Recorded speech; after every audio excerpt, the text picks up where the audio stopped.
Buenas noches, insomnes de la historia.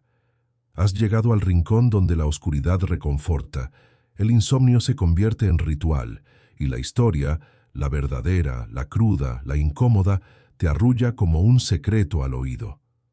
¿Desde dónde nos escuchas esta noche? Desde un rincón cálido de México, donde la noche se estira como un gato perezoso. Desde Argentina, arropado entre mantas y pensamientos que no se callan. O quizás desde España, donde el silencio tiene acento y las madrugadas no tienen prisa. Aquí no hay relojes ni coordenadas, solo voces que cruzan la niebla. Y tú, al llegar, ya formas parte de este pacto. Esta noche no hay prisa. El mundo afuera se detuvo y tú decidiste quedarte un rato más. En esta esquina del internet donde no se corre, solo se escucha y se respira despacio, como los siglos. Las historias aburridas no son para todos.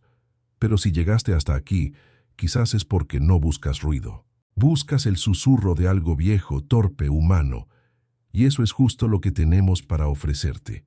Ser prostituta en la Edad Media no era solo ofrecer un cuerpo. Era cargar un nombre que no elegías, un olor constante de perfume barato mezclado con sudor, un amanecer siempre atrasado, con promesas rotas. Era habitar la sombra del pecado, aun cuando no hubieses hecho nada llamado pecado. Vivir siendo mirada, siendo juzgada por el silencio, por las ropas que llevas, por la hora en que caminas. Hoy exploraremos aquellas vidas, las prostitutas legales y las clandestinas, las libres, las esclavas, las que aceptaban cualquier cliente y las que negociaban un poco de dignidad, aunque fuera fugaz. Veremos su cotidiano, los bordeles, los callejones, los muros pintados, las manos ásperas, la voz suave fingida, la risa apagada, las enfermedades que se clavaban en el cuerpo y la ley que las señalaba, muchas veces sin protegerlas. No será episodio cómodo, tampoco será relato glorioso, será lento, será denso, será escuchar lo que pocos han narrado, será respirar con ellas, incluso a través del tiempo. Si al llegar aquí ya reconoces esa voz glacial que te roza sin anuncio, suscríbete, no por mérito, por lealtad al pasado que no debe dormir sin lengua. Y juntos abriremos las puertas apagadas de los lupanares medievales, para que su historia no quede solo en piedra. Despertaba el alba con un cielo pálido, tintado de lila y humo, sobre los techos de teja. Las campanas de las iglesias rompían el sueño aún húmedo, y los primeros vendedores con sus carros chirriantes llamaban al día. Pan, queso, pescado, hierbas. Las piedras de la calzada estaban frías, mojadas del rocío, reflejando los primeros rayos del sol. Un silencio grueso se despedazaba en pasos cansados, en el gruñido de estómagos vacíos, en el murmullo de mujeres en ventanas altas bostezando. Ella se levantaba antes que el ruido mayor. Su cuarto era pequeño, con techo bajo, una cama de paja apoyada en muros que parecían absorber el frío. No había ventana que mirase la calle, solo una rendija cerca del techo dejaba pasar aire rancio. En el rincón, una tinaja oscura contenía agua que alguien había cargado la noche anterior. Un paño colgado, una tabla como mesa, un candil apagado. Se levantaba despacio, el cuerpo adolorido como si los huesos guardasen el peso de todas las noches. Se enjuagaba la cara con agua fría. El frío era contagio, despertaba hielos en la garganta.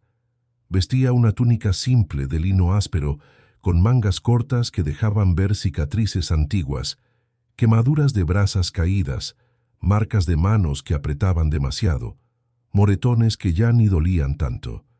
El color había sido blanco alguna vez, pero ahora estaba sucio, teñido de tierra, sudor, sangre vieja.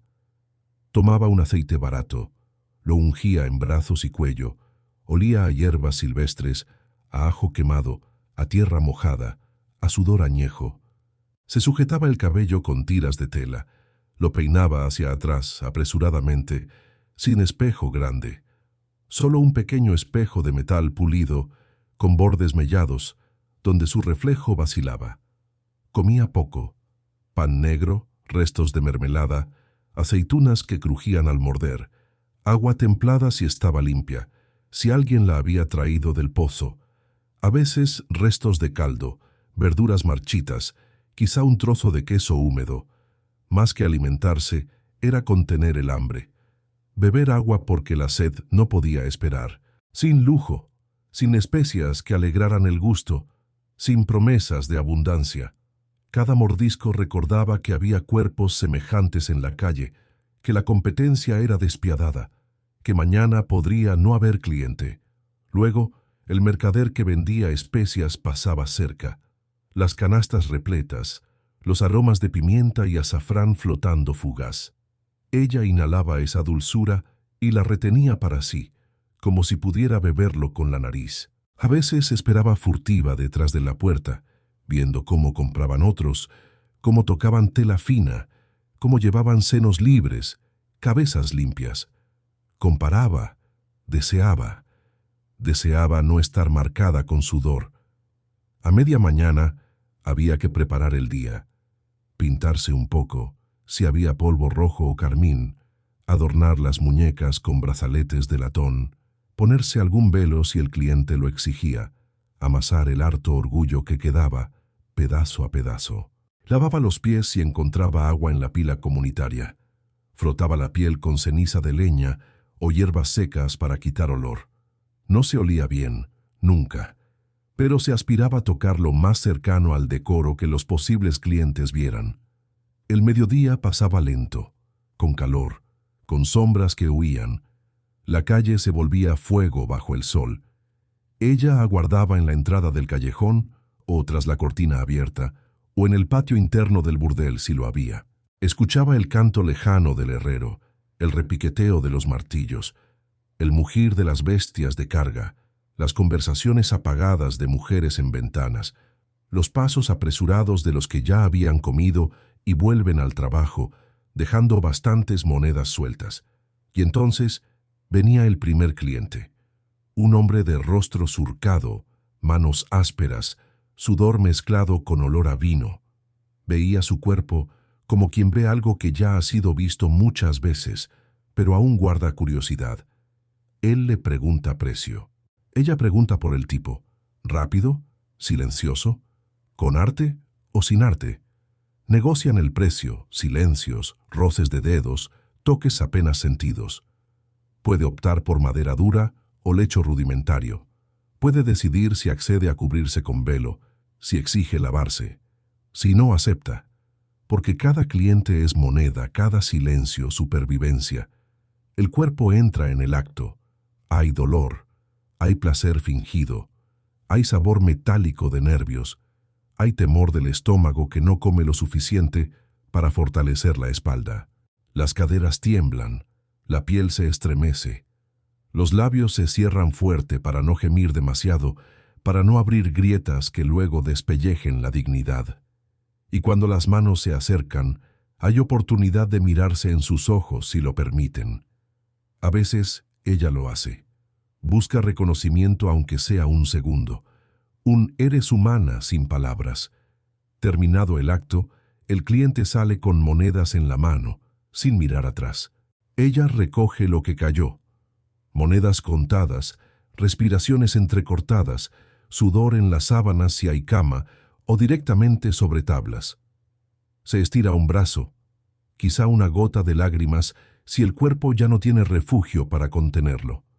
Se lava, o trata de lavarse, con agua templada. El olor permanece. El cuerpo duele. Cada articulación protesta. La piel se enrojece, los pechos duelen, la espalda cruje. Cuando el sol baja, la mujer vuelve a su cuarto angosto. Lava su túnica, sacude el polvo, recoge pedazos de comida sobrantes si hay. Comparte palabras con otras mujeres en habitaciones vecinas. ¿Te pagó bien? ¿Te mordió? ¿Puedes repetir mañana? Se consuelan entre susurros, entre risas quebradas, entre lágrimas discretas. Forman vínculos de carne que amortiguan el olvido. La noche regresa con sus sombras. Ella se prepara otra vez. Se maquilla, retoca perfumería casera, se pone alguna joya que fue regalo, se alista para otro cliente.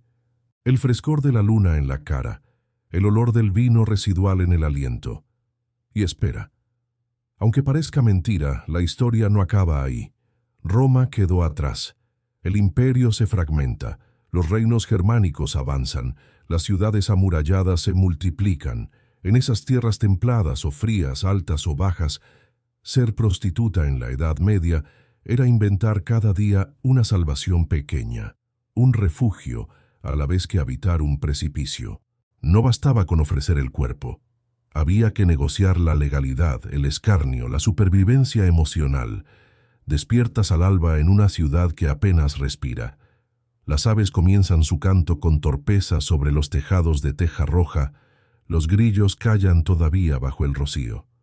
Tu habitación tiene una ventana diminuta que da a un callejón angosto por donde se cuelan los gritos de los obreros, el olor del estiércol, la madera ardiendo en hornos. Tu cama es de tablones, cubierta con pieles o mantas recicladas ásperas al dormir. El viento gélido entra en la hendidura de la puerta, te obliga a abrazar tus hombros, a encoger las piernas bajo la túnica, a desear que llegue el mediodía para que el sol caliente los muros. Antes de abrir la puerta al mundo, te lavas con agua fría si la hay. Frotas la piel con hierbas agrícolas o ceniza, buscando quitar olor, buscando al menos retrasar el pestilente olor de sudor ajeno, de orina de calle. Te pones alguna túnica que no esté demasiado desgarrada, te rellenas los huecos con tela barata, te atusas el cabello con aceite de oliva y unas gotas de perfume improvisado si alguien te lo vendió. Coloreas los labios con algo rojo, si lograste adquirir un polvo de grana o algo que se simule rojo. Haces lo que puedes para parecer persona antes que mercancía, aunque sabes que al cliente le importa poco. El día transcurre lento, con clientes escasos al amanecer y más frecuentes al mediodía. Algunos pasan sin mirarte, otros te observan con ojos de lama, otros pagan bien y te tratan con cortesía. Neutralizas los malos modales con sonrisa seca, con voz mesurada. Meditas cada palabra que dices, cada por favor, cada gracias, porque la dignidad no es lo que te pagan, pero es lo que cobras en silencio. A veces el cliente quiere conversación. Preguntas de dónde eres, por qué haces esto, si te duele, si tienes familia. Respondes lo necesario. No confías. No permites que te vean entera. Los bordeles legales, donde los dueños pagan licencia o tributo al señor de la ciudad, ofrecen algo más de seguridad. Sabes que están regulados, que hay guardias que pasan, inspectores que miran de soslayo. Aunque esa inspección no siempre es misericordia, al menos puede evitar violencia brutal. Allí cobras tarifas mejores. El espacio tiene piso de piedra más limpio, colchones con mantas limpias, velas que no huelen a aceite rancio. Allí puedes soñar que eres algo más que un cuerpo. Pero muchas veces tarde llegas a esos bordeles, los legalmente aceptados, porque la mayoría opera en esquinas oscuras, casas alquiladas, galerías con techo bajo, callejones sin nombre. El estigma pesa como los ladrillos en los hombros. Vecinos susurran, niños señalan, curas predican contra vuestro pecado desde el púlpito. La etiqueta prostituta rota tus posibilidades si alguna vez intentas otro trabajo. Ser puta es condena moral, social, invisible, persistente. Incluso si eres esclava, esa marca pesa. Y si eres libre, la sociedad espera que te avergüences, que te escondas al pasar por la plaza, que inclines la mirada ante la autoridad. Las enfermedades son amenazas compañeras, enfermedades venéreas que arden, ulceran, causan fiebre. Sífilis tardía o males que no tienen nombre y se llaman morbo de la carne. Sangre en las manchas de la ropa, dolor al orinar, ganglios inflamados. Algunos clientes pagan menos si ves que sangras o que tus ojos están inyectados de sufrimiento. No hay médicos que visiten bordeles a menos que pagues bien. Los remedios son hierbas amargas, ungüentos, baños campesinos, Y muchas veces tocas la enfermedad con tus manos, la hueles en tu aliento, la acompañas mientras duermes apenas. El descanso es siempre interrumpido. Si duermes, es vigilado. Escuchas pasos afuera, risas de borrachos, peleas callejeras, golpes contra puertas, gritos. El temor se cuela en cada rendija de tu cuarto. Dormir sin un ojo abierto es privilegio de quien tiene casa propia. Muchas noches duermes en habitaciones compartidas, con vecinas que tosen, que lloran, que rezan, que beben para olvidar su dolor, o esperan al cliente que tal vez no vendrá. El trabajo se extiende hasta el alba. Cliente que quiere discreción, que viene tarde, bajo la luna. Hacer lo que sea, callar lo que pide el cliente, mirar hacia otro lado, saber fingir que sientes. Tus manos saben dónde duele, dónde la piel es fina, dónde la voz puede quebrarse o mantenerse firme. Aprendes con el tiempo. Cerrar los dedos sobre el sudor, no jadear, respirar bajo una túnica gruesa si hace frío, fingir risa si hace falta, e imaginar que dentro de tu mente hay otro lugar, otra vida. El dinero se cuenta con fervor. Cada moneda, cada pequeño denario, es parte de tu sustento, parte de la comida que comerás, de la túnica que lavarás, del techo que quizá el dueño te cobrará tarde. Gastas en pañuelos para ocultar manchas, en aceites para perfumar, en medicinas para quemaduras en los pezones, cortaduras al desvestirte, moretones de uñas tensas. Gastas en silencio porque esconden lo que haces. Si te acompañan mujeres amigas, compartes lo poco que queda. Te ríes con ironía sobre lo absurdo de tener que rehacer la cara porque un cliente no pagó o te ofendió, porque el sol te quemó la espalda o porque mañana será otro día de dolor. Los lenones, aquellos que administran los bordeles o que alquilan espacios para mujeres solitarias, son molestos compañeros. Cobran un porcentaje, exigen obediencia, protegen hasta cierto punto. Te dicen a quién atender, cuándo bajar la cortina, qué perfume usar, qué silencio mantener. Si te niegas, pueden castigarte, negarte quien te da techo, negarte protección. Con ellos, negocias siempre, con sus reglas y sus abusos, con su vigilancia y su amenaza de exclusión o de violencia física. Al caer la tarde, al alargarse las sombras, escuchas campanadas, rezos, plegarias. Algunas mujeres van a confesarse, otras rehuyen las iglesias. Hay temor de la absolución, temor de juicio. Hay curiosidad de qué dirá quien predica esos sermones de condena. Predicará contra vos, predicará contra el vino que tomaste, la risa que soltaste, el gemido que callaste. Mientras tanto te limpias bajo un balde de agua, recoges la túnica, aseguras que tu rostro esté lo más decorado posible, aunque sea con hollín, aunque sea con carmín desigual, aunque los labios tiemblen de frío. La noche te llama otra vez. Cliente que aparece en la entrada oscura. Hombre con capa, con manto pesado, que huele a vino y a grasa quemada. Hombre que compra silencio. Hombre que compra cuerpo. Hombre que también busca olvidar su propia vergüenza. Aceptas, porque cada día sin cliente es día de vergüenza o hambre. Y te dices que si ese hombre sonríe, si trata tu mano con algo de gentileza, la noche será menos pesada. Luego llega el retorno al cuarto angosto, el susurro, los gemidos, el beso exigido o fingido, el cuerpo tolerado, la respiración arrastrada. El cuerpo tuyo es escenario de miles de deseos ajenos. Lo das todo, menos quizás el nombre, que lo guardas escondido como cofre de resistencia. Y cuando el hombre se va recoges monedas, cuentas tus días, sientes que tu piel ya no aguanta, que tu espalda pide cura, que tus labios ya no pueden fingir tanto calor.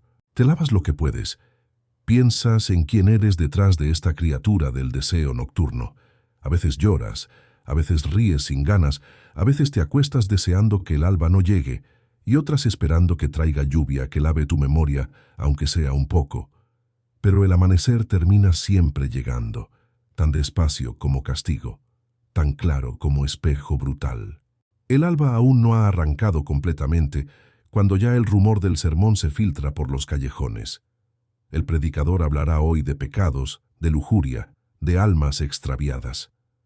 En la Edad Media, ser prostituta significaba ser señalada cada mañana, vivir bajo la sombra de palabras religiosas que te hablaban sin pronunciarse directamente contigo. La ley civil y la ley de Dios se entremezclaban en decretos municipales, cánones eclesiásticos, sermones en latín y juramentos de curas que querían ablación del deseo, querían apagar tu voz. La moral religiosa te veía como criatura caída. Desde San Agustín hasta los obispos locales, la prostitución era considerada un mal necesario, más deseable que la glotonería del deseo desaprovechado, más útil que la promiscuidad desenfrenada. Algunos moralistas afirmaban que si no existiera la prostitución, los hombres de bien pecarían peor. La prostituta, decían, contenía la bestia humana. Pero eso no suavizaba el juicio. Eras pecadora, eras infamia, eras vestigio del pecado original. Muchas leyes locales prohibían que las prostitutas asistieran misa, que tuvieran acceso a ciertos espacios religiosos, que fueran sepultadas en cementerios consagrados. La Iglesia exigía penitencia, en ocasiones pública. Se postulaba la redención, pero casi siempre condicionada. Confesar, pagar, retirarte del oficio si quisieras volver al camino correcto que Dios aprueba. En algunos reinos existían refugios, hospitales espirituales o albergues, para las prostitutas que querían abandonar esa vida, lavar sus pecados con oración, trabajar costuras, limpiar, rezar y quizás morir sin vergüenza visible. La ley civil también te vigilaba. Algunas ciudades obligaban a las prostitutas a registrar su oficio, a pagar impuestos, a residir en ciertas zonas llamadas barrios de pecado. Eso te daba una ventaja ambigua, cierta protección bajo normativas, quizás menos acoso de guardias. Pero también significaba visibilidad, asumir tu condición públicamente, estar marcada con un mote que no podías quitar. En esos barrios, los bordeles regulados recibían autorización municipal para operar, pero con restricciones, horas limitadas, obligaciones de limpiar calles, pagar tasas, permitir inspecciones, cumplir con reglas que quienes no eran prostitutas no enfrentaban nunca. En muchas ocasiones, la ley exigía que las prostitutas usaran ropa distintiva, velos, signos evidentes que las separaban de mujeres honestas, que su cabello estuviera descubierto o cubierto de una manera especial, que no pudieran vestir túnicas elegantes, que llevaran marcas de humildad o ropa más simple. Todo para recordarle a la comunidad que ellas vivían en un margen moral. Y si alguien alegaba que no la reconocía como tal, la sospecha persistía. La mirada pública, aunque silenciosa, te juzgaba cada vez que pasabas por la plaza, cada vez que los ojos caían sobre tus tobillos, sobre tu escote, sobre tu sonrisa. La Iglesia predicaba el arrepentimiento, proclamaba la caridad. Algunas congregaciones recogían limosnas para alimentar asilos de prostitución donde te enseñaban oficios humildes: hilado, cocina, costura. Se decía que quien quisiera dejar ese camino podía hacerlo si se arrepentía lo suficiente, si soportaba la vergüenza pública, si sacrificaba las pocas libertades que habías ganado. Pero el camino de salida era estrecho. El estigma te seguía como sombra. Y la vergüenza no venía solo de afuera, venía de dentro. Cada noche que te acostabas pensando que habías pedido demasiado silencio, que el cliente había exigido luego más, que tus labios se habían endurecido, tus labios rotos, tu espalda adolorida.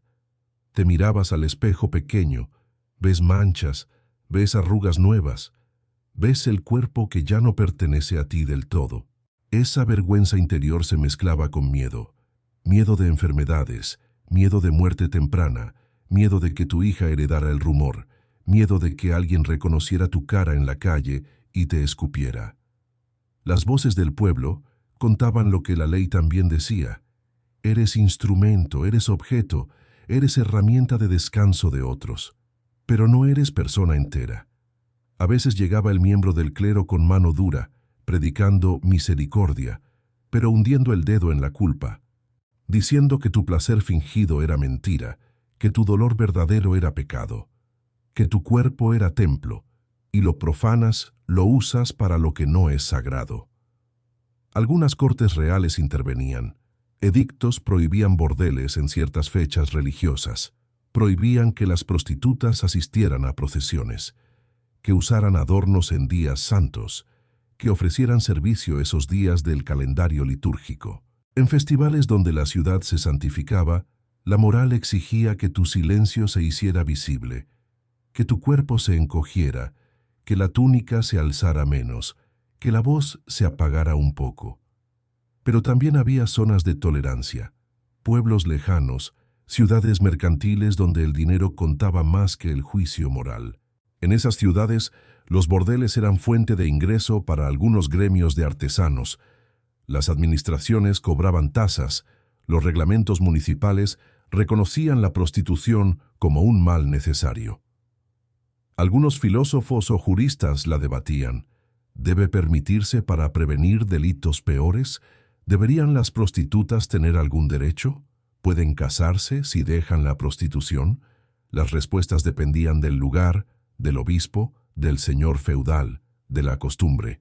En documentos de Valencia, por ejemplo, se encuentran casos en que las ciudadanas prostitutas vivían en barrios delimitados, pagaban impuestos, pero no podían ser concubinas legalmente reconocidas si su pareja era hombre libre.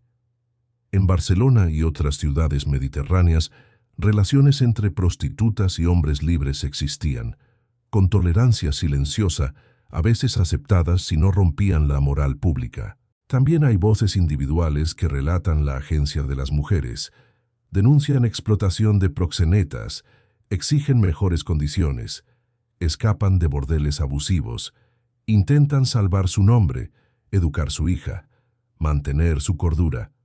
En Nördlingen, en Alemania, un caso famoso narra cómo una mujer llamada Els von Eistedt habló ante la autoridad local de abusos sufridos en el lupanar donde trabajaba, violencia, deudas, obligación de abortar, mala alimentación, imposiciones de dueño del burdel. Su testimonio permitió que se reconocieran ciertos abusos y se aprobaran ordenanzas para mejorar condiciones. Pero eso no bastaba. No quitaba el dolor, no borraba las marcas. La moral dominante aún te decía que eras inferior, que tu palabra valía menos, que tu honor estaba roto, aunque lo guardases invisible, que eras ejemplo de advertencia para otras mujeres, que tu historia debía servir para que madres previnieran, curas condenaran, predicadores usaran tu cuerpo como escarmiento, y cuando el día acababa, al cerrar los talleres, al doblar las campanas, al callar los vendedores, volvías a tu cuarto, recogías tus ropas, lavabas heridas cuando el agua te lo permitía, encendías una lámpara pequeña si tenías aceite, rezabas si podías, suspirabas si no. Tenías fe en Dios o fe en nada, a veces solo fe en tu propio aliento. Y esperabas que el día siguiente te dejara al menos una promesa, que algún cliente pagara mejor, que algún vecino dejara de mirar, que algún cura dejara de susurrar tu nombre como advertencia. Cuando la luna aún no se había apagado del todo, cuando las antorchas dejaban sombras largas en los muros, ella esperaba en un corredor angosto la figura de alguien que no estaba pagando con monedas, sino con algo más volátil, promesas de compañía, caricias que no dolieran, voces que no juzgaran. En la Edad Media, ser prostituta implicaba negociar también el afecto, aunque fuera frágil como humo, aunque supieras que al alba todo volvería al silencio. Había clientes que llegaban con ojos cansados, de cuerpos endurecidos por la pelea diaria, por la miseria, por la guerra, que buscaban un refugio de ternura aunque fuese comprado. Ella sabía escuchar, el murmullo de la garganta que pide consuelo, el suspiro ahogado que quiere ser palabra, la mano que tiembla. No todos esperaban pagar por el acto sexual. Algunos venían solo por compañerismo, porque alguien le tocara la espalda despacio, porque alguien dijera algo humano, porque en sus casas había muros fríos o camas vacías, o esposas muertas de abandono. Estas relaciones breves solían estar cargadas de contradicción. Un hombre le decía que la encontraba hermosa, aunque volvía siempre con vestido limpio, con olor a sudor fresco, con mirada que esquiva. Le llevaba flores de jardín si podía, pan caliente si traía exageradas ganancias, le ofrecía leche tibia, conversación sobre las estrellas, sobre la luna, sobre rituales que había escuchado en un sermón, sobre nombres que no sabía pronunciar como él los pronosticaba. Ella sonreía, escuchaba, guardaba cada palabra como lino nuevo, pero sabía que esos momentos eran préstamos temporales, porque el cliente nunca afirmaba, «Quédate conmigo». Nunca decía, «Eres algo más que esto». Decía, «Cuando quieras, mañana, si pagas bien, a tu hora». No quería comprometer la culpa, los murmullos, la reputación, y ella aceptaba, porque el hambre exige compañía, la soledad exige voz, el deseo exige no sentirse invisible. Esa aceptación dolía en la garganta como sal. Algunos días, después de esos encuentros con culpa silenciosa, ella lloraba, no por el acto, sino por lo que no había sido, no amante, no esposa, no espejo de amor. Lloraba por su nombre que nadie decía, por su cuerpo que alguien tocaba pero no nombraba, por su corazón que pretendía creer que ese hombre, esa voz, sí sintió algo cierto, aunque fuese instante, y aún así guardaba esperanza efímera. Había mujeres que enamoraban a clientes, sí, que recibían obsequios, que eran invitadas a cenas en patios odorosos de jazmín, que caminaban juntas con ese hombre hasta la plaza, compartiendo sombra, compartiendo risa. Quizás alguna vez él le decía que se iba a casar, que ella recordara «yo te conocí». Ella guardaba esa frase como relicario, pero al calor de la boda, al rumor de la plaza, al canto solemne del templo, ella sabía que no estaba invitada, que su nombre no estaría en la lista, que su rostro no estaría en la crónica, que su presencia era tolerada solo como advertencia, como contraste, como sombra.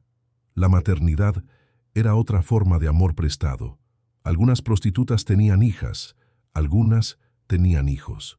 Los criaban si podían con lo poco que recogían entre silencios. Pan duro, leche aguada, ropa remendada. El niño aprendía a callar cuando pasaban cerca de iglesias, aprendía que su madre tenía rostro que evitaba miradas, aprendía que su cama era tabla o estera, pero que la risa que ella le daba antes de dormir era su refugio. Ella le contaba historias muy antiguas, historias de mujeres de lino y fuego, historias de madres que no se avergonzaban de su cuerpo. El niño crecía rápido, cuidando la espalda de la madre, curando sus heridas, secando sus lágrimas. Y aunque el mundo le dijera que esa madre era pecado, para él era madre, era calor, era voz que canta. Las relaciones secretas solían ser peligrosas. Si un cliente decía «te amo» en la penumbra, alguna vecina los escuchaba, alguna doncella los veía cruzar brazos, algún cura los veía pasar. Y rumor, que vive con un hombre libre, que se viste con dignidad, que ríe alto en la calle. Rumor costoso, rumor que puede llevar golpes, quejos, exclusión. Tiene costo amar cuando tu espejo social solo ve tu oficio, cuando tu cuerpo ya está vendido muchas veces, pero tu alma sigue buscando ser vista. Algunas prostitutas cultivaban amistades profundas con otras mujeres que vivían la misma carga. Compartían lechos cuando la noche era helada, compartían panes rancios, compartían confidencias. ¿Qué harás si te enfermas? ¿Qué harás si ya no puedes trabajar? ¿Qué harás si mañana no hay cliente ni pan viejo que morder? Esas amistades eran tabla de salvación, porque al menos había alguien que te miraba y te decía, eres más que esto. Alguien que te abrazaba sin pedir precio, alguien que extendía su mano sin mirada de cargo moral. En los monasterios cercanos existían hospitalidades caritativas que recogían prostitutas ancianas, enfermas o que querían dejar ese oficio. Allí aprendían a bordar, a coser mantos, a rezar sin culpa, a leer salmos si sabían letras. Algunas lo lograban, otras se escapaban de nuevo por hambre, por el anhelo de independencia, por el deseo de ser algo que el alba no apaga.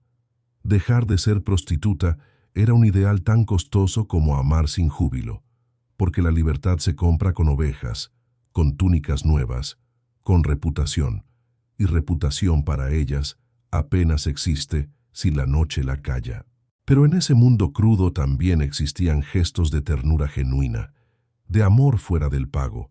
Hay registros dispersos, voces guardadas, de prostitutas que tenían amantes fijos, de hombres que protegían su cuerpo, de mujeres que fueron ofrecidas cuidados médicos más allá del dolor, de hombres que las defendían de agresiones, de médicos que las sanaban sin preguntar por su nombre completo. Un gesto de pan caliente, una promesa de que mañana pase lo que pase, estaré aquí, no importa su oficio. Eso era amor prestado pero real. El tacto de la amante, el rumor de su respiración, los roces suaves, las risas que alcanzan los ojos. Si te concentras, puedes sentirlos entre las piedras húmedas, como eco de voces que no murieron. Y aunque parezca mentira, esas voces importan, porque amar, aunque sea en margen, aunque sea con miedo, es resistencia. La mañana aún no tiene voz cuando ella siente el ardor. No es solo cansancio, es sepsis, fiebre, úlceras que chorrean en piel triste, en labios heridos, en músculos tensos. En la Edad Media, el cuerpo de una prostituta era territorio de pérdidas, pérdida de sueño, pérdida de sangre, de fuerza, de dignidad. Había enfermedades que los curanderos nombraban con eufemismos, con vergüenza, con temor a que alguien oyera, con temor al estigma que acompañaba al dolor. Desde temprano se sabía, cada encuentro no solo era riesgo de violencia, era riesgo de infección. Enfermedades venéreas, gonorrea, la enfermedad que quema, sífilis en los siglos finales, úlceras que no cicatrizaban, se filtraban como sombras bajo la túnica. Hombres que decían una sola vez, que lavaban con agua fría, vinagre o vino blanco, creían que eso bastaba. A veces sí, a veces no. El remedio improvisado: lavar los genitales con agua tibia, aplicar ungüentos de hierbas amargas, emplastos de barro, hojas de consuelda, malva, rosa, polvo de carbón vegetal mezclado con grasa animal. Y sí, las lágrimas muchas veces eran parte del ungüento. Ella camina, se toca la piel adolorida, se inclina al amanecer para mirar su reflejo en un pozo. Ve que sus rodillas están rasguñadas, que su vientre duele, que la garganta le arde de tanto gritar cuando el cliente quería más, de tanto fingir que no le dolía. Hay heridas que no se ven, la que la vergüenza dejó, la que el rumor de la vecindad arrastró, las manos manchadas de sangre bella, los pezones agrietados si la tela los rozó demasiado, las rodillas endurecidas por arrodillarse o dormir en tablas duras. Cuando la fiebre sube, ella lo sabe. Calor que entra por la piel, por los huesos, por los poros. En las noches más crueles, la cabeza late como si alguien martillara en su cráneo. Los oídos zumban, el sueño huye. Y en ese estado, los curanderos locales hablan de mal de mujer, fuego interno, pecado que se consume. Algunos usan hierbas que enfrían la sangre, menta, rosas, manzanilla, salvia. Otros abrigan el cuerpo en sudor de mantas, con agua caliente, tés hechos con raíz de jengibre u otras raíces mordidas por la humedad, por la espera. En monasterios de Salerno se enseñaba a usar preparados especiales. Las mujeres de Salerno, las sanadoras que estudiaban el cuerpo femenino, recogían recetas sobre infecciones uterinas, flujo abnormal, ulceraciones. El conjunto Trotula compilaba métodos para curas de mujeres, baños, hierbas, ungüentos, cataplasmas. Si la mujer podía acceder, si tenía protector o cliente bondadoso, si no había otro dolor, pedía que alguien le trajera plantas medicinales frescas, agua limpia, una sábana limpia. Pero esas comodidades eran lujo raro.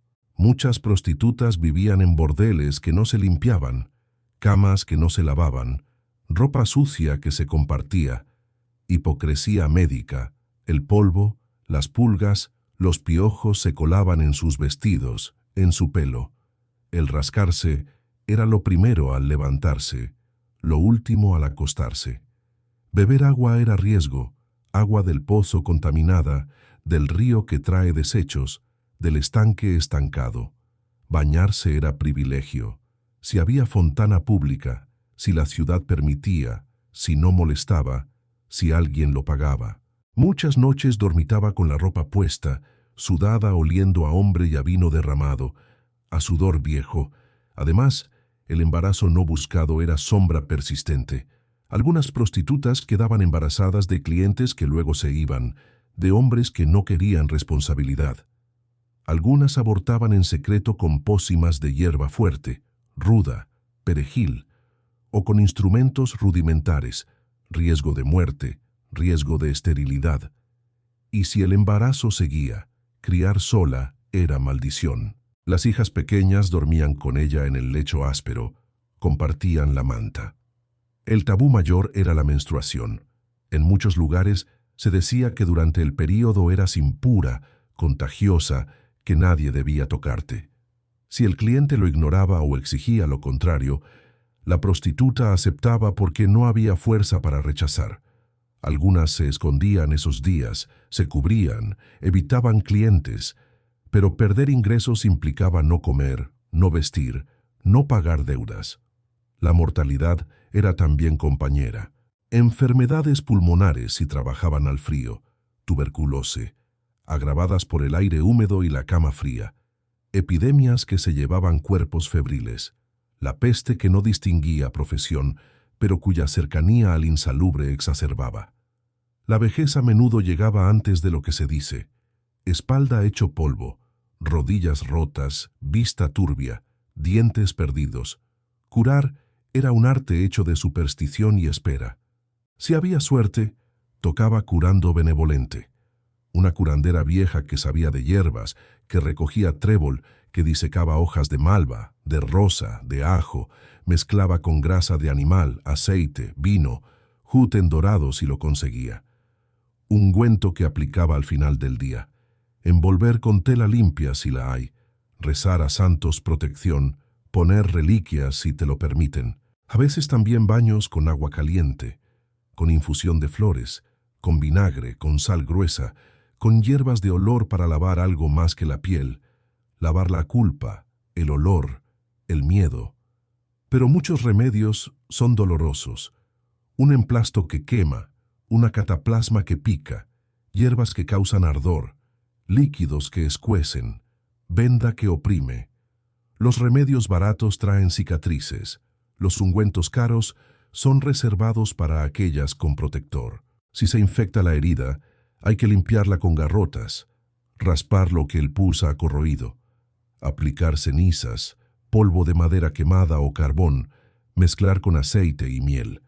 A veces el remedio es peor que la enfermedad, pero duele menos continuar. El silencio rodea todo eso. Nunca hablan de tu dolor en público. Mientras otros predican contra la lujuria, no saben cuántas mujeres se consumen en dolor. No saben cuántas noches despiertas de fiebre, contando estrellas dañadas en tu cuarto, con la cabeza retumbando, con la respiración caliente.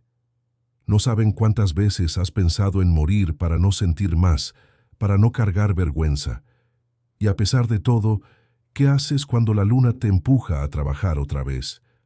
Te recoges, te calmas, te miras al espejo si lo tienes, limpias la herida con agua, lavas lo que puedes, te vistes, tomas aliento, no de orgullo, de supervivencia, porque el cuerpo enfermo no te detiene si no hay otra forma de vivir.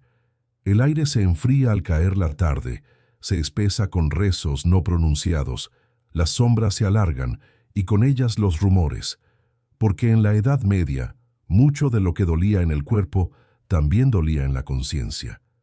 Ser prostituta significaba caminar bajo el peso de supersticiones tan antiguas como la tierra, con rumores que convertían cada marca en signo, cada enfermedad en castigo.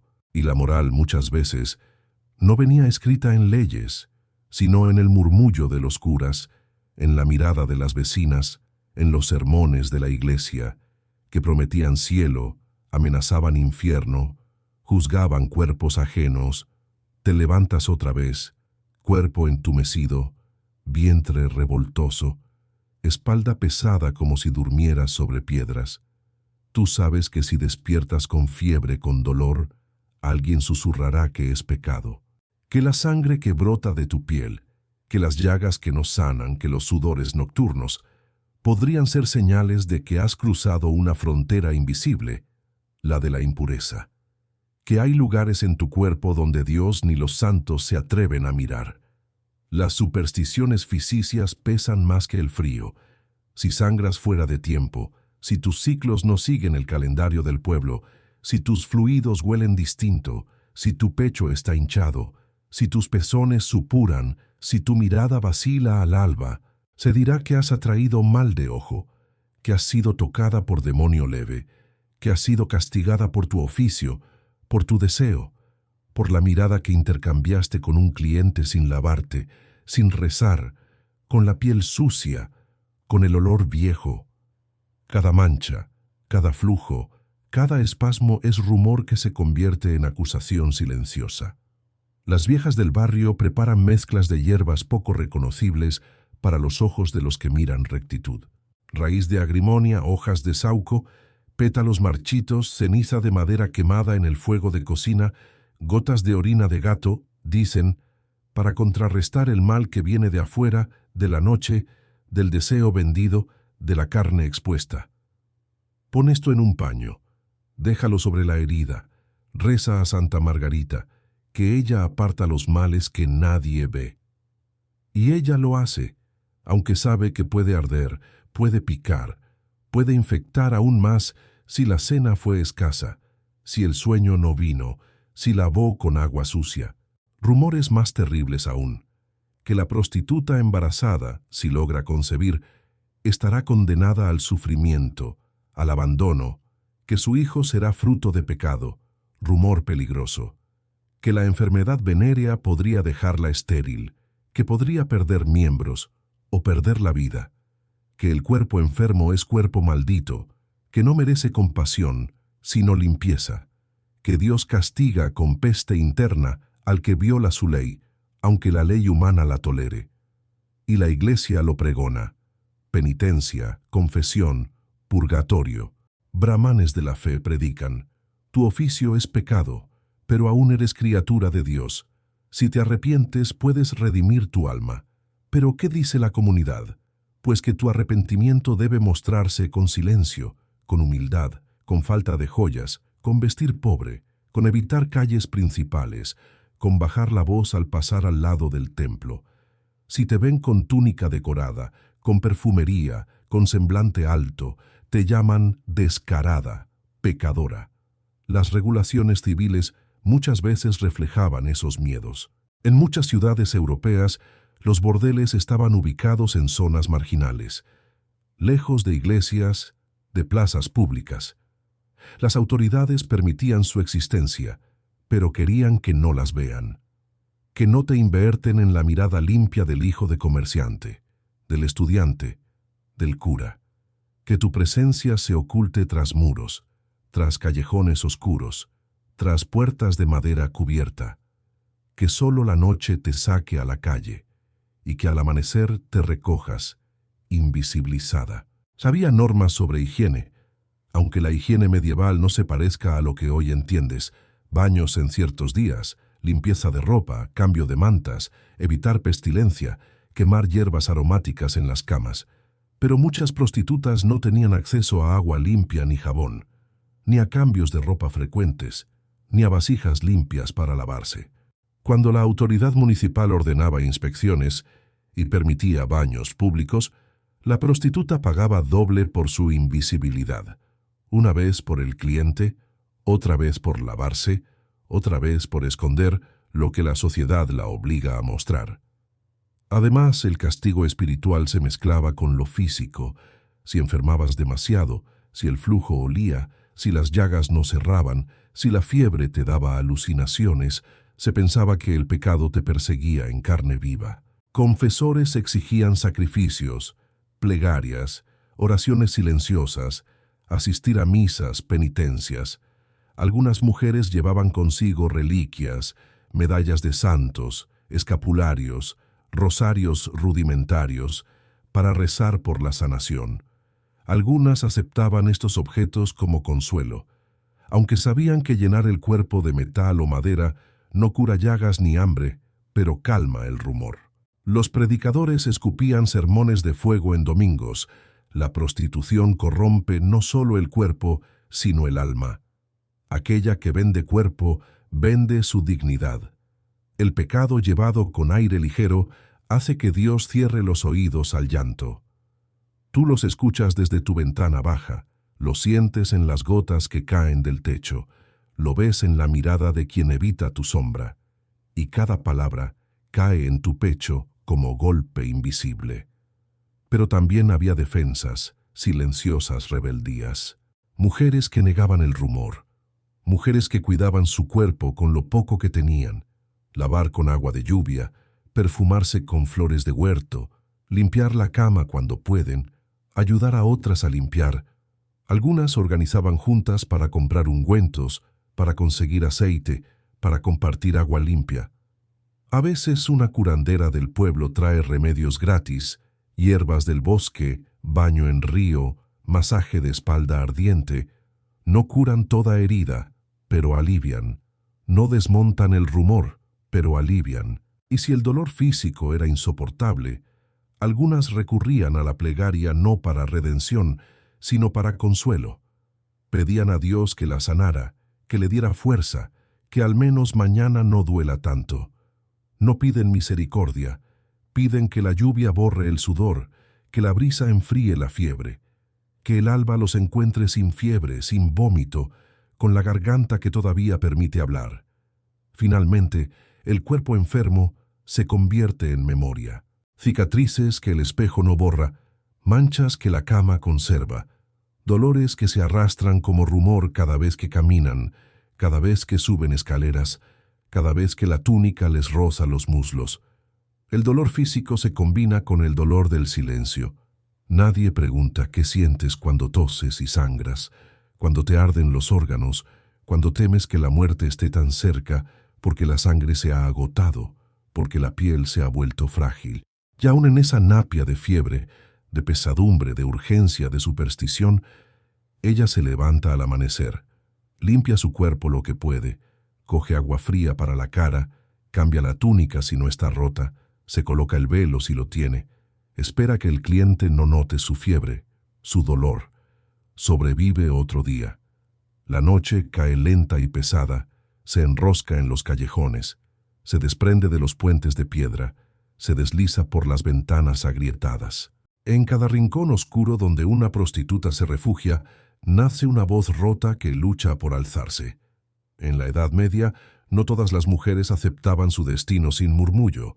Algunas resistían, trazaban líneas de poder diminutas, encendían fragmentos de autonomía, cultivaban un yo bajo la túnica que ni el frío ni el juicio podían apagar. Resistir podía comenzar en algo tan simple como decidir no atender al cliente que pedía algo cruel. A veces él exigía humillación, tocar donde no conviene, pedir silencio para que nadie oyera.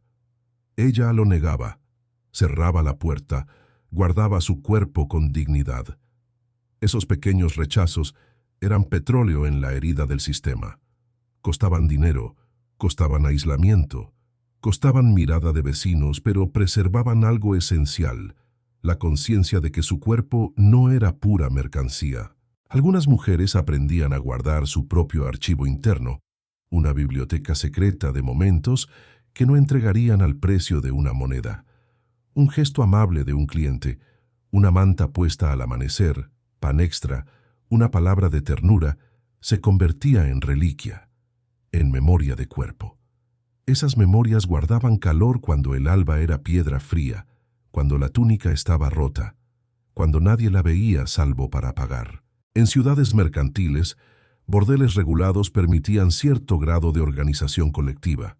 Mujeres que trabajaban juntas podían compartir habitaciones, acordar tarifas, protegerse mutuamente de la violencia, turnarse para duchas públicas, para limpiar mantas, para cuidar a las enfermas. Había formas de solidaridad que escapaban al decreto del Señor, al sermón del cura, al rumor del pueblo. Eran redes invisibles, pero reales. Uno de los casos más documentados es el de las prostitutas de Valencia en los siglos XIV y XV. Mujeres que, a pesar de vivir bajo regulaciones municipales, pagaban impuestos, estaban censadas, y aún así forjaban alianzas con sus concubinos, hombres que las acompañaban, que las protegían, que vivían con ellas sin casarse pese al ridículo social. Esas relaciones ofrecían refugio parcial, alguien que abrigaba cuando el viento cortaba la carne, alguien que compartía la escasez, alguien que miraba sin juzgar del todo. En Alemania, la investigación de Nördlingen de 1471-72 es otro testimonio de resistencia. Els von Eistedt y sus compañeras del burdel presentaron denuncias ante el Consejo Municipal contra la dueña del burdel y su administrador por abusos. Exigencias extras, comisión injusta, obligación de trabajar en días santos. Estas denuncias no eran simples lamentos, eran actos formales, escritos. Sus voces se transformaron en documentos que obligaron a la autoridad a asumir responsabilidad, a sancionar al burdelero, a reconocer al menos parcialmente que el cuerpo no es siempre obediencia. Algunas mujeres lograban acumular algo de dinero propio. Guardaban monedas escondidas en telas cosidas en dobladillos, en jarritos escondidos detrás de ladrillos flojos, en cajas rudimentarias. Aunque la necesidad las empujara a invertir en perfume barato, baño público, enfermedad, otras ahorraban pensando en la salida, comprar una túnica mejor, huir a otra ciudad, comprar un matrimonio falso, reivindicar el apellido de una familia perdida. Esa avidez por margen propio era forma de rebeldía, la palabra también era resistencia. Aunque la mayoría de los relatos escuchables vienen de predicadores, de escritores varones, de leyes que te juzgaban, de tiempos que olvidan tu nombre, había mujeres que escribían, que recitaban poemas, que componían canciones en su lengua vernácula, no en latín. Poemas de afecto, de ausencia, de cuerpo amado, de soledad compartida. Canciones susurradas al viento, al fuego, al amanecer. Palabras que no se vendían, palabras que se guardaban, palabras que resistían convertirse en escarnio. Y en los espacios religiosos, aunque la Iglesia las condenara, algunas encontraban refugio. Monasterios que toleraban su presencia si mostraban arrepentimiento. Confesionarios donde lloraban y hablaban de dolor más que de pecado. Santos a los que rezaban, aunque se sintieran indignas. Esa plegaria no siempre llevaba absolución religiosa, pero al menos incitaba un latido humano. Cuídame en mi enfermedad, haz que no duele tanto. Permíteme dormir sin pesadilla esta noche. Esa plegaria es un acto de poder, aunque peque en humildad. Resistir también era huir. Huir de bordeles malos, de lenones abusadores, de ciudades donde la moral penalizaba más el cuerpo que protegía. Algunas mujeres escapaban, se casaban con hombres humildes, otras se vestían como parientes, mudaban su identidad, cambiaban de casa, emigraban de una ciudad medieval a otra, migraban de frontera. En esa migración llevaba su historia, llevaban marcas del oficio, pero también llevaban coraje. Y cuando no huías, también te protegías. Lentamente aprendías por instinto, por consejo de mujeres mayores, por observación. ¿Qué vecinas podían ayudar? ¿Qué compañeros bordeleros tenían herramientas para curar ungüentos? ¿Qué curandera del otro barrio era amiga? ¿Cuál sacerdote te miraba con algo de compasión? ¿Qué esquina era segura? ¿Qué calle evitabas de noche? ¿Qué cliente exigías que cerrara la puerta? ¿Qué sonido de botas sobre adoquines significaba peligro? ¿Qué gorro? ¿Qué color de velo te daba discreción? El poder silencioso de la prostituta no siempre era reconocimiento público, pero existía. Era decidir qué cuerpo dar, cuándo fingir que hay placer, cuándo cerrar los labios, cuándo llorar, cuándo amar aunque duela, cuándo guardar el nombre. Ese poder interior era frágil y a veces costaba más que cualquier latigazo porque se peleaba contra el miedo, contra la ley, contra el juicio social, pero era real. Y tú que escuchas en la penumbra, puedes sentirlo. El eco de una voz que prefirió no callar totalmente, que tejió su historia bajo la túnica rota, que guardó su nombre aunque nadie lo escribiera en los cronistas. Si te concentras, lo oyes como una brasa que no se apaga. El aire amanecía con rezos mezclados con mugidos de animales, con el rumor de carros llevando leña o pescado, con el olor de pan recién horneado que se filtraba por calles estrechas. Las iglesias abrían sus portones con canto de monjes, con aroma de incienso, con campanas que reclamaban almas. En contraste, los bordeles ajustaban sus cortinas, los patios se oscurecían, las puertas se cerraban con un chaleco de vergüenza. En la Edad Media, la prostitución vivía en esa tensión, tolerada por necesidad, despreciada por moral, regulada por ley civil, condenada por predicador. Muchas ciudades europeas aceptaban oficialmente el burdel como mal menor. En territorios del Sacro Imperio Romano-Germánico, en ciudades de la Italia medieval, en comunidades mercantiles del sur de Francia, bordeles con licencia operaban, pagaban impuestos, cumplían ciertas normativas municipales. Se calculaba que si se prohibiera por completo, el clandestinaje crecería, la enfermedad se expandiría, la autoridad perdería control sobre lo que no podía ver. En algunas ciudades, el ayuntamiento poseía o autorizaba los burdeles.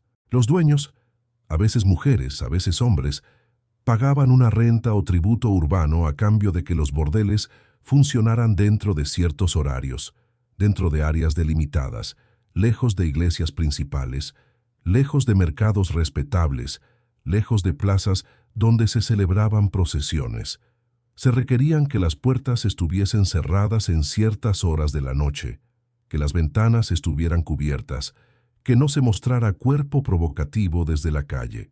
La idea era que existieras, pero que no escandalizaras demasiado. En ciudades comerciales como Valencia, se sabe que las autoridades impusieron reglas sobre quién podía usar bordeles, quién podía residir en ellos, sobre impuestos específicos para mujeres que trabajaban públicamente en prostitución. En esos casos, la prostitución era un negocio visible. Aunque la vergüenza persistiera, la ciudad entendía que existía, que movía dinero, que era parte del tejido urbano. Algunos ciudadanos protestaban, algunas autoridades religiosas clamaban, pero el pragmatismo municipal pesaba. Estas normas municipales también determinaban las tarifas de los bordeles regulados, cuánto se cobraba, cuánto debía sacar el dueño del establecimiento, cuánto debía pagar impuestos la mujer, cuánto debía permanecer el lecho libre para limpieza, cada cuánto el propietario debía retirar el estiércol del patio, cómo ventilar la habitación, cómo alumbrar con aceite para prevenir que los mosquitos trajesen peste. Reglamentos que parecían pequeños detalles, pero que para quien vivía adentro definían si tenía dolor nocturno más fuerte, si se enfermaba más, si la peste la tocaba. Aún así, la regla no era uniforme. En aldeas pequeñas, en regiones menos ricas, en tiempos de hambruna o peste, la tolerancia se quebraba. Se imponían redadas, se prohibía trabajar en fechas religiosas, se ordenaba que las prostitutas se vistieran con ropa distintiva. Algunas iglesias ofrecían penitencia pública en plazas o mercados como escarmiento para quienes trabajaran en burdeles. Los curas predicaban sobre la lujuria, la inmundicia del cuerpo público, la necesidad de purificación. En muchas ocasiones, se mezclaba la moral religiosa con la ley civil, y las mujeres terminaban pagando multas, siendo encarceladas brevemente, exiliadas del condado, obligadas a abandonar la ciudad o escondiéndose en barrios marginales cuando los alguaciles venían a censarlas. El caso de Nördlingen en Alemania, por ejemplo, revela esas contradicciones. Prostitución autorizada pero con abusos, prostitutas obligadas a trabajar bajo reglas impuestas por el dueño del burdel, deuda con el administrador del burdel, salarios repartidos desigualmente, días santos ignorados, mujeres que denunciaban violencia, que querían descanso, que querían que los inspectores cumplieran lo que decían los reglamentos. Esas denuncias se escuchaban, aunque muchas veces tarde. Se abrían procesos, pero el cambio era lento, parcial. Caso Els von Eistedt. La crónica municipal de algunas urbes menciona juntas de consejo ciudadanas que en ocasiones escuchaban mujeres denunciantes. En algunos lugares se formularon ordenanzas para mejorar condiciones. Por ejemplo, que las prostitutas no puedan ser obligadas a trabajar si están enfermas, que el dueño proporcione ropa de cama limpia, que se respete cierto horario. Pero también que no porten adornos excesivos, que no tengan joyas, que su atuendo declare su labor sin permitir confusión pública. Una de las reglas más visibles era el vestuario obligatorio. En ciudades francesas, españolas, italianas, se exigía que las prostitutas vistieran con prendas que las distinguieran de mujeres honestas. Velos específicos, ropa de colores considerados humildes, marcas visibles o símbolos permitidos, que permitían al pueblo, al vecino, al comisario, reconocerlas sin confusión. Esa marca era doble filo, protegía algo de violencia legal, porque era reconocible, pero multiplicaba insultos, humillaciones. Cuando pasaban frente a la iglesia, la gente las señalaba. Al cruzar plazas principales, se apartaban cuerpos, alguien gritaba «puta», alguien lanzaba piedras, miradas que quemaban. La Iglesia Católica mantenía su postura. La prostitución como pecado, la prostituta como criatura caída, pero también sostenía que si la prostitución no existiera, la lujuria corrompería mujeres honradas, los jóvenes pecarían, los hombres buscarían relaciones prohibidas. San Agustín, Tomás de Aquino y otros teólogos recogieron la idea del mal menor. La prostitución tolerada como vía para evitar males mayores. Esa justificación moral impregnaba leyes, penas, sermones. Era contradicción divina. Condenar pero permitir, juzgar pero gravar, castigar pero regular. El control público también implicaba salud. En algunos lugares, autoridades municipales ordenaban cuarentenas, verificaciones de enfermedad, exámenes rudimentarios, limpieza de habitaciones si brotaban pestes. No se conocían antibióticos, no se conocía la higiene moderna, pero se sabían cosas prácticas, que la suciedad atrae moscas, que la humedad enferma, que dormir con ropa sucia infecta heridas. Algunos dueños de bordeles tenían obligación de ventilar, de cambiar linos, de tener agua corriente, cuando había, de permitir acceso a fuentes o pozos limpios. Si no cumplían, podrían enfrentarse a sanciones, aunque muchas veces se ignoraba la ley. El amanecer te encuentra otra vez pensando en esas reglas que no elegiste. ¿Qué túnica llevar para que no te estampen la pena de vergüenza? Si aceptas esa marca de identificación o si la rechazas a riesgo de castigo. Si negocias con el dueño del burdel, si presionas para que la cama esté limpia. Si exiges que la letrina esté lo menos hedionda posible. Esas son pequeñas resistencias bajo ropa ligera, bajo mirada ajena. Cuando la luna ya está alta, se escurre entre tejados, entre los arcos de la ciudad vieja, entre los muros de piedra desgastada por el tiempo, el aire se carga de un rumor festivo, tambores lejanos, risas apagadas, música que se filtra por ventanas mal cerradas, antorchas que titilan. En la Edad Media, la noche no solo era momento de trabajo para algunas mujeres, era también un espacio difuso en el que las reglas sociales se relajaban, la luz del día se desvanecía y las prostitutas podían aparecer bajo otro disfraz, el de la festividad. La fiesta popular era celebración colectiva, feria del pueblo, mercado nocturno, festividad religiosa con permiso para beber, danzar, intercambiar miradas fugaces. En esas noches las ciudades colgaban luces de aceite, las tabernas abrían hasta tarde, los vendedores de vino vendían copas ralas, las calles olían a madera quemada, panceta asada, pan caliente. Algunas prostitutas se vestían con ropas más decoradas, velos de colores, cintas que reflejaban la luz de las antorchas, flores silvestres en el cabello, perfume improvisado si alguien lo regalaba o si habían ahorrado unas monedas. Era una escenografía de color y ruido donde el cuerpo que vende también buscaba un instante de reconocimiento. En muchas jurisdicciones, las autoridades toleraban que los bordeles o las mujeres que ejercían el oficio participaran en ferias, siempre que no rompieran el decoro público. No era raro que hubiese permisos especiales para festividades religiosas, que permitieran tabernas abiertas hasta la medianoche, que no clausuraran los lupanares esos días, porque el dinero fluía, porque el vino atraía al comerciante, al viajero, al peregrino. Las fiestas eran oportunidades económicas. Los clientes arriesgaban más, bebían más, pagaban más. Algunos esperaban que la prostituta de la noche festiva les ofreciera algo más que su cuerpo, compañía, canto, palabra amable. Ella se despertaba al alba con el cuerpo marcado por esa noche festiva. El roce de las telas, el perfume barato, el vino que dejó su aliento, la garganta cansada de risas o de voces que ya no recuerdas. Pero también con brotes de orgullo. Vi rescoldos de belleza entre la miseria. Vi que alguien me miró con deseo real. Vi que mi nombre no fue solo objeto de burla, al menos para un instante. En esas noches la prostitución se parecía más al teatro de sombras. Ya no eres solo vendedora, eres personaje, eres mito, eres deseo compartido por momentos. Algunas celebraciones tenían códigos no escritos.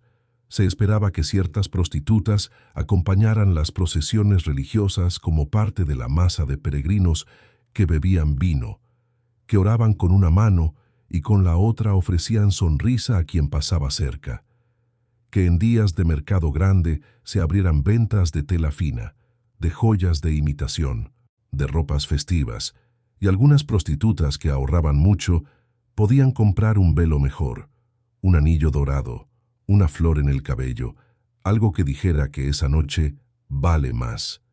Y si alguien criticaba, se callaba. La ciudad necesitaba el vino, la música, la puerta abierta en la noche para vender, para mostrar que la vida no estaba muerta, pero la fiesta también era riesgo.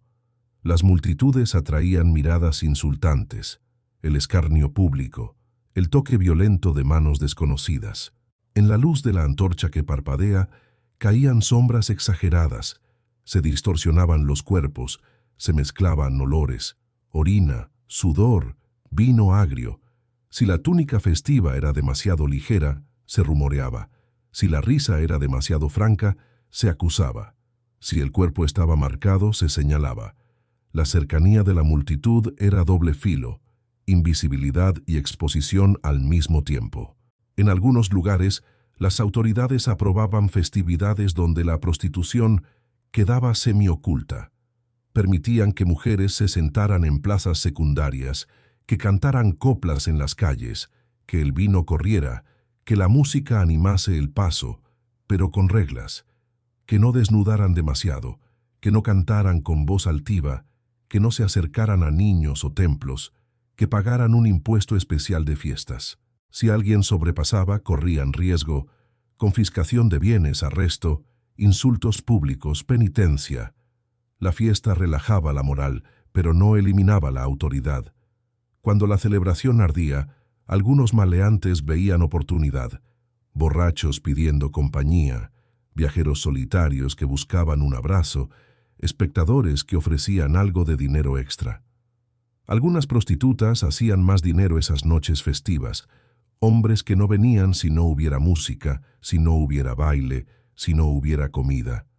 Se vendía lo que el cuerpo puede dar: sexo, sonrisa, caricia, palabra grabada en la memoria del hombre que pagaba. Y el dinero permitía cambiar túnicas, comprar aceite fino, gastar en curanderas, en velas pequeñas para perfumar el cuarto al amanecer. Había un rito nocturno no oficial, la despedida sigilosa de la mirada pretendida. El cliente festivo que alza la copa al brindis, que ríe mucho, que bebe de más, que te toca suave al principio, que propone luego promesa de fidelidad que sabe que no cumplirá. Ella lo acepta en ese momento, un susurro al oído, un roce en el brazo, la entrega de un pañuelo, una promesa bajo el murmullo del viento. No importa que el sol la juzgue al amanecer con claridad despiadada. Durante esas noches, algunas mujeres dejaban caer la guardia un poco. No hablaban de enfermedades, no hablaban de dolor tanto, reían con menos vergüenza, bebían vino si alguien lo daba, comían algo caliente, saboreaban la noche como se saborea una fruta que sabes que debes soltar pronto. En la luz vacilante, los labios rojos, las manos limpias, los ojos brillantes, espejos de belleza que rescataron del olvido. Pero al amanecer, al clarear el cielo, el peso reaparecía. Los huesos adoloridos, la garganta rota de gritos o gemidos, el cuello rígido de dormir en tablas, el olor que el perfume barato no borraba, el sudor que la noche guardaba entre los senos y el vientre, la túnica que volvió a mancharse. Y con ese peso volvía también la realidad, la mirada del vecino, el rumor en la plaza, el sermón al domingo, la discriminación que no se apartaba. Caen las sombras del atardecer con pesadez sobre las piedras húmedas de la calle. Los susurros se hacen eco en las esquinas. La ciudad está cansada de su propio aliento. La noche que viene promete lágrimas y embriaguez, promesas rotas y cuerpos que recuerdan. Es el momento en que la prostituta mide lo que ha sido, lo que aún es, lo que teme que será.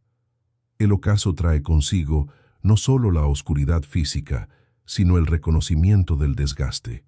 Ella se observa, la piel ya no firme, los contornos del rostro más marcados, arrugas de expresión prematura grabadas en la frente. Las manos tiemblan cuando sostiene la jarra de agua fría para lavarse. Hay líneas de fatiga alrededor de los ojos que no se borran con aceite ni con risas forzadas. El vientre quizá conserve alguna distensión antigua. El dolor menstrual le visita con furia porque los días no siempre fueron buenos, porque no siempre hubo descanso ni alivio. Ya no sueña con escapar, sueña con sobrevivir otro día sin vergüenza, con cubrir las vergüenzas, con que nadie señale su cuerpo, con que el olor que nace entre sábanas raídas no la delate, con que si alguien le habla, lo haga sin desprecio. En su cuarto angosto, detrás de la cortina vieja, encendiendo la lámpara de aceite gota a gota, ella repasa las jornadas. Cuántos clientes, cuántas monedas, cuántos abusos, cuántas promesas no cumplidas.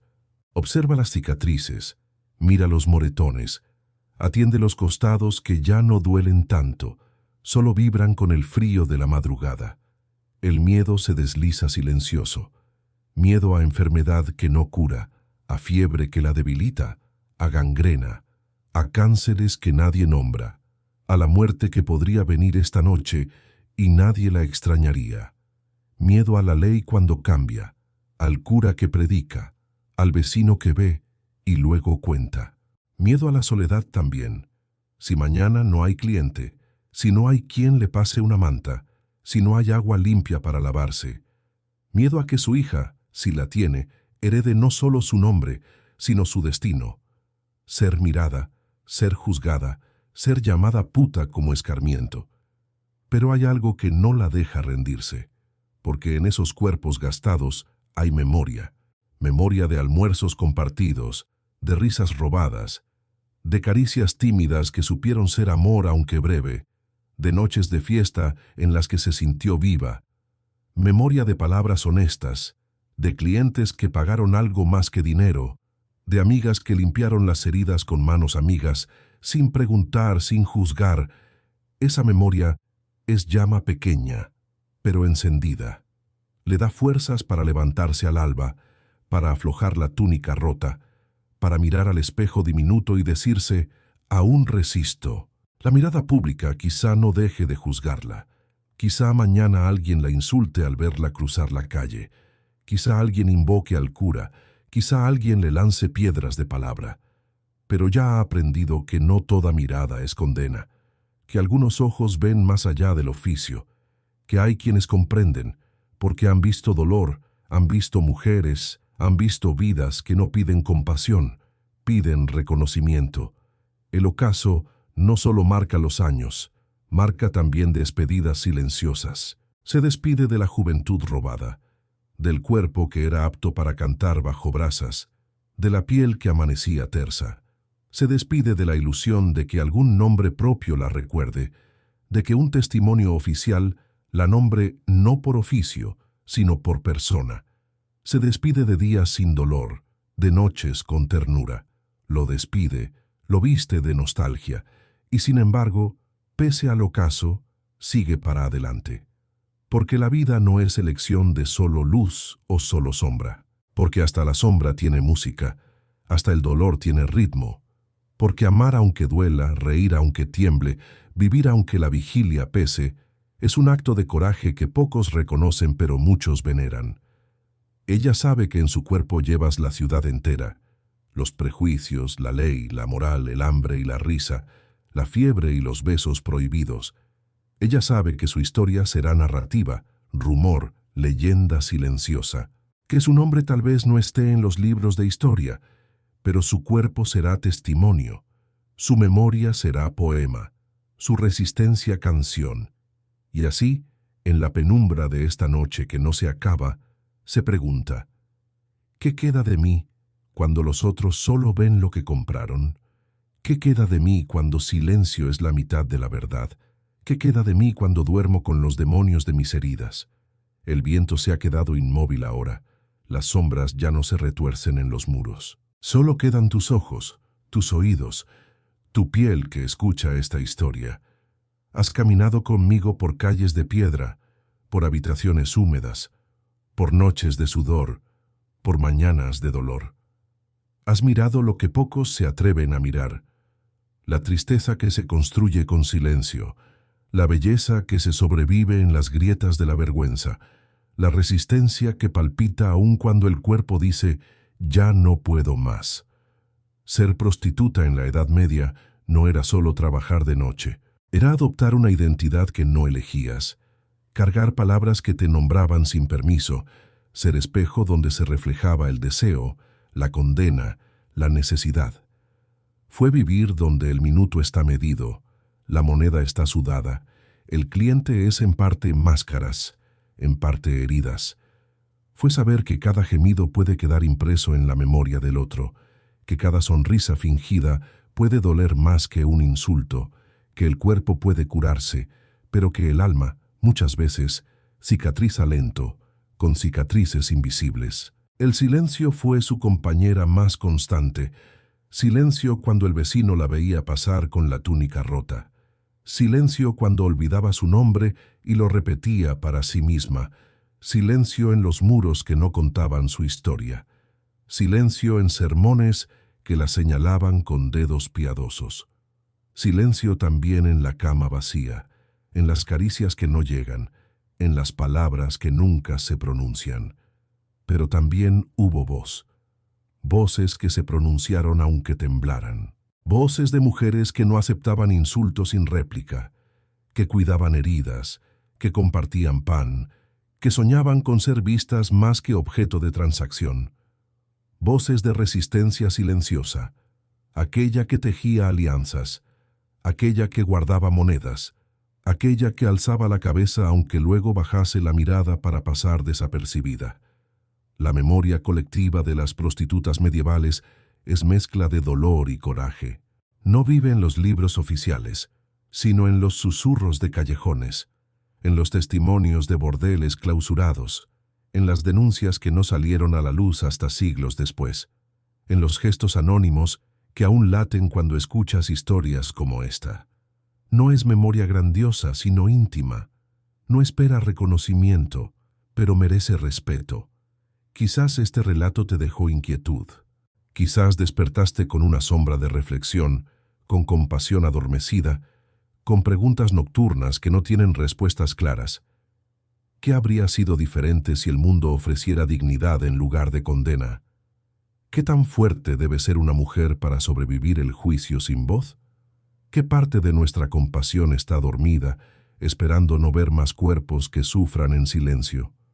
Dormir con esta historia en la cabeza quizás no sea la peor idea del día, porque las historias que duelen recuerdan que ser humano también es cargar a veces con lo que otros arrancaron del silencio. Y después de esa carga viene la empatía, la pregunta, la sensibilidad. Mientras haya alguien que escuche, alguien que narre, alguien que no desvíe la mirada, ninguna prostituta medieval está del todo olvidada. Gracias por quedarte hasta aquí, por abrir tus sentidos al pasado olvidado, por permitir que voces antiguas encuentren eco en tu respiración. Que este insomnio, si no te permite dormir, al menos te deje parte de su luz residual. Y si aún no has dormido, no pasa nada. Aquí siempre habrá otra historia esperándote.